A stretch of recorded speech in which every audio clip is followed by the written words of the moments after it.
I am the Overlord, and this is a very spooky edition of Crack-a-Pack. Oh yes, it is October, which means spooks and scares and other creepy things. So what I have for you is a little game of trick or treat. And together we are going to find out which packs are the tricks and which packs contain delicious treats. Yes, yes! It's so very exciting. So what we're gonna do is we're gonna take these packs, throw them in this candy bucket, and we're going to draw 3 each episode until there are none remaining, and we will crack those 3. Let's go ahead and get these mixed up. Spiders! Get out of here, spiders!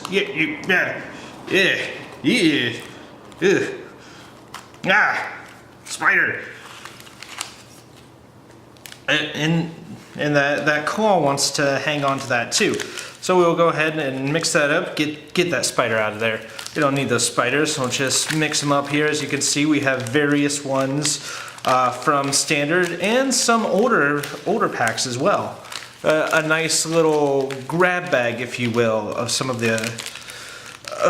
Magic's history, except most of it's kind of recent history within the past couple of years, but that's alright. So what we'll do is we'll put these in the pumpkin, shuffle them around a little bit, you can see that there. And I am going to close my eyes, shuffle things around, and grab 3 packs at complete random. Let's make sure this is still going. Oh yes, okay. So we will choose this one. We will choose this one. And we will choose, ooh, spooky, this one. All right, let's see what we got here.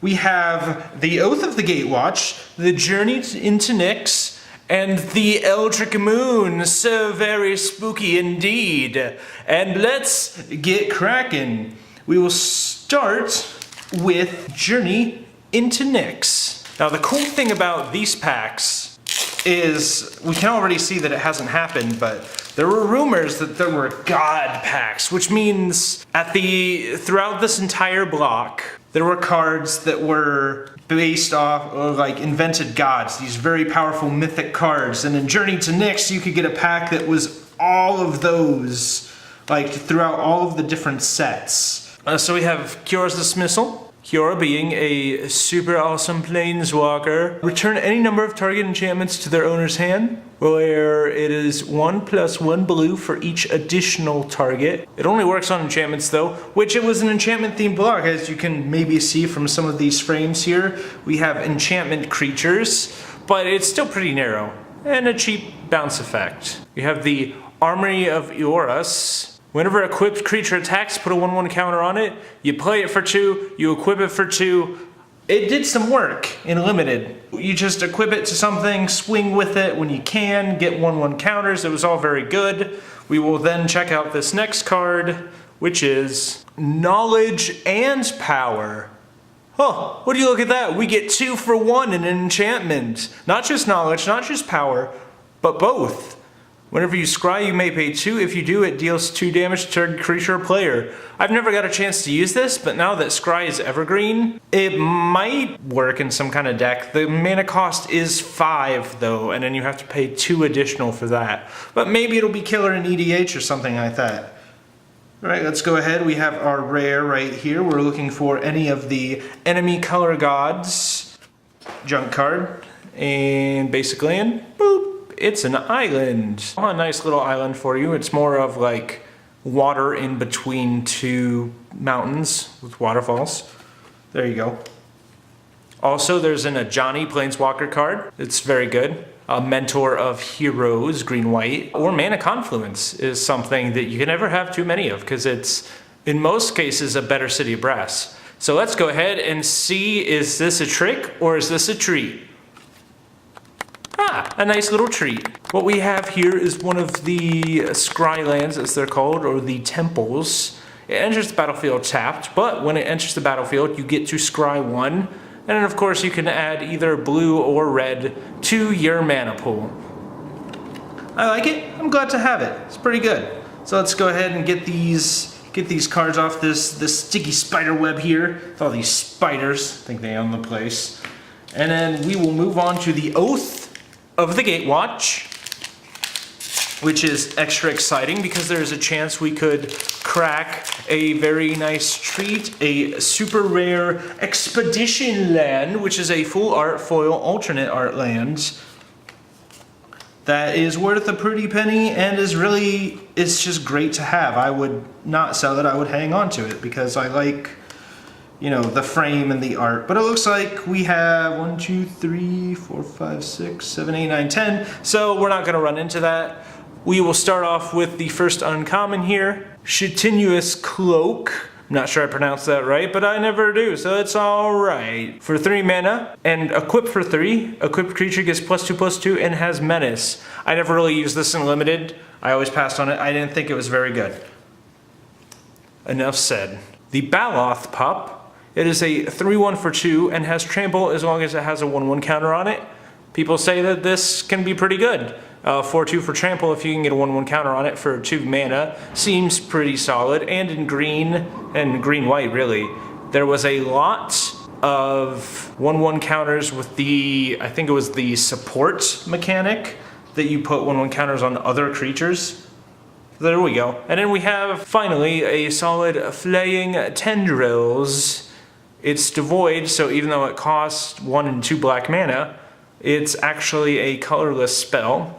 And all creatures get -2/-2 till end of turn. If a creature would die this way, exile it instead. Exile was another big theme. That is a solid card, kind of a mini board wipe. We have our Star Elemental Creature token. I forget what that comes from, but you know, it's alright. And then of course, ooh, a little treat for us are these beautiful full art lands.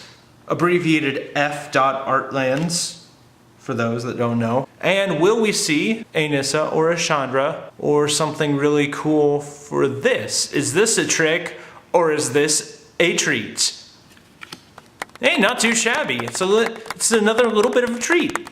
Little tasty treat. The Goblin Dark Dwellers. Gobby D's, as I call them. I like it. So it's a 4/4 for Menace with 5, which isn't too bad. It's a little understated. But when it enters the battlefield, you may cast target instant or sorcery spell, and by cost I mean cast, with converted mana cost 3 or less from your graveyard without paying its mana cost. If that card would be put into your graveyard this turn, exile it instead. So you basically get a free little mini flashback when you play this guy. Or these guys. I guess there's more than one. You guys! So yeah, that was pretty good. Let's get these cards off the sticky web once again and finish with our Eldritch Moon. And yes, there are some cards of value here, but the only one I really want is Liliana. I still don't have her yet, and that is a sin. So we have a neat little spicy card here. Fortune's Favor. Target opponent looks at the top 4 cards of your library and separates them into a face-down pile and a face-up pile. Put one pile into your hand and the other into your graveyard. Kind of interesting. It gives your opponent a chance to like bluff something. It could be a lot of fun. I wouldn't use it, but it's fun. The Foul Emissary. When it enters the battlefield, look at the top 4 cards of your library. You may reveal a creature card from among them and put it into your hand. Put the rest on the bottom of your library in any order. Okay, so that's a 1/1 for 3. And when you sacrifice it while casting a spell with a merge, it's kind of parasitic in that sense. Put a 3/2 colorless Eldrazi horror creature token onto the battlefield. It's great if you're in the archetype and limited, or if you build around it with just make a blue-green, black emerge, and then you get a free creature along with the enters the battlefield effect. So that's pretty fun. Go ahead and check out, of course, the Geist of the Archives. It has Defender. If only it had flying, it would be a no-brainer. But what makes it so good is at the beginning of your upkeep, scry 1. This can be a lifesaver. Like that Scry 1, you get to look at a card and then put it on the bottom of your library immediately before you draw your card for the turn. So you can get rid of some junk. Maybe you drew into a land that you don't need anymore and you can put that on the bottom instead. It can really do some work. And we have our 1/1 flying spirit token there. All right, nothing super excited. And of course, I almost forgot about our flip card. We have the Smoldering Werewolf. When it enters the battlefield, it deals 1 damage to each of up to 2 target creatures. And then for 6 mana, you can transform it. At first I wasn't very sold on this kind of effect, but entering the battlefield is nice, even though it has kind of a weak body, and even for 6 mana investment. When it transforms, but it transforms into something awesome. Whenever it attacks, it deals 2 damage to target creature or player. That is a beast. So if you can get that down and then transform it, you know, your next turn, whew, that is value city. Then we have our checklist card. We don't need that. And then, here we go.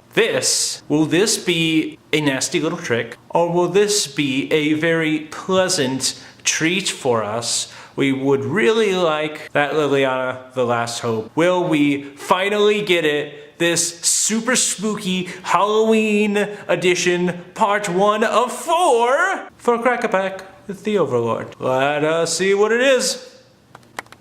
We have the Elder Deep Fiend.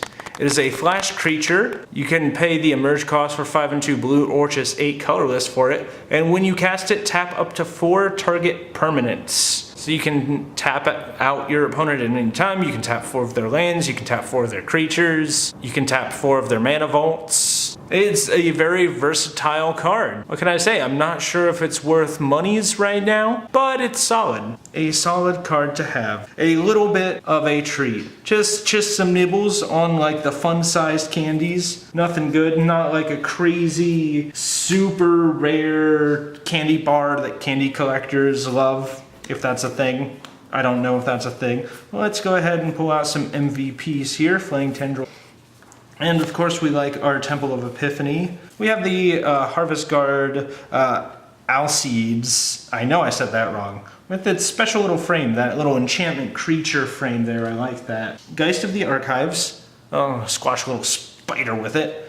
And we have our Elder Deep Fiend, also known as Elder Deep Fried. Maybe not by anyone else, but by me. And that's all that counts. So that is it for the first of the super spooky Crack-a-Pack with the Overlords for the month of October. So if you like this video, be sure to like and subscribe. And if you don't like it, hit that dislike button and then feel bad. Go now, my minions! Be free!